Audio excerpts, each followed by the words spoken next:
I'm pleased to say I'm joined by NAACP President and CEO Derrick Johnson, joins us live now from Washington, D.C. Mr. Johnson, welcome to Al Jazeera. It's good to have you with us. Now, the NAACP, very well known as a civil rights group in the United States, not known to foray into foreign policy. So what's driven this? Well, we are beginning to see the impact of the global conflict here domestically. We're seeing the increase in racial attacks against African Americans, increase in anti-Semitic behavior, increase in anti-Islamic presence, and that is troubling. It's also troubling when we're leading into the November election, where we need to truly focus in on what will be the state of democracy moving forward. For the NAACP, we really are concerned with the quality of this democracy to ensure that we are leading democracy, and wherever possible, we can advocate for peaceful agreements when conflicts are having a domestic impact. Yes, because we have a situation here where you have the U.S. administration calling for a ceasefire on one hand, and on the other, of course, is sending in arms that perpetuate the conflict. Well, our concern is, in this moment, we have so many civilians who've been impacted, and we want to see the death of young children no longer be the case. The hostages must be released. We have to get the parties to the table to begin to talk about a way forward that's peaceful so that we can heal from this moment. It is unfortunate what we have seen. None of this should have taken place, but now we can have a solution, and that solution is forcing the parties to the table to come up with a peaceful solution. How much harder do you think Joe Biden has made it for himself to be re-elected over this issue?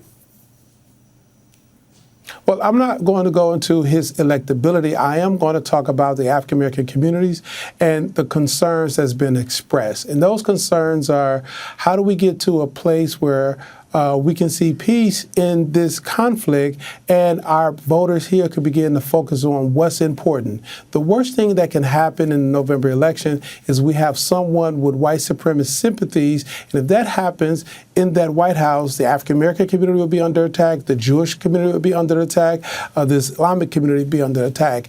We have a united reason to ensure that we stay focused on November so we can protect against a level of unlawlessness here in the United States that we can avoid if we focus on what's important. How much support do you think there is generally in the United States for your position?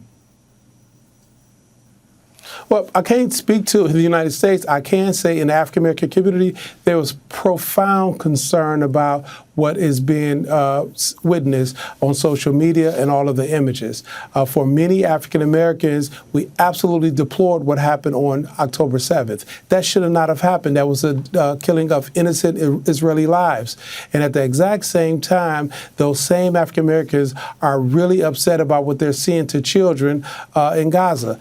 At the end of the day, this nation needs to lead a process of bringing people together to ensure a peaceful resolutions so we can get about the business of focusing on what's important here domestically.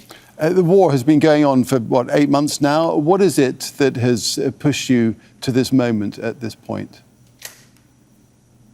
Well, the escalation of the harm and the civilian casualties, the ongoing views of civilians being harmed, the religious community and the black community, they are standing up very strong. That's our base to say, wait a minute, we can do this differently. We are the global leading nation, and we should do this differently. We commend President Biden for calling for a ceasefire. Now we have to put some muscle behind that to ensure the parties get to the table and we can come up with an agreement.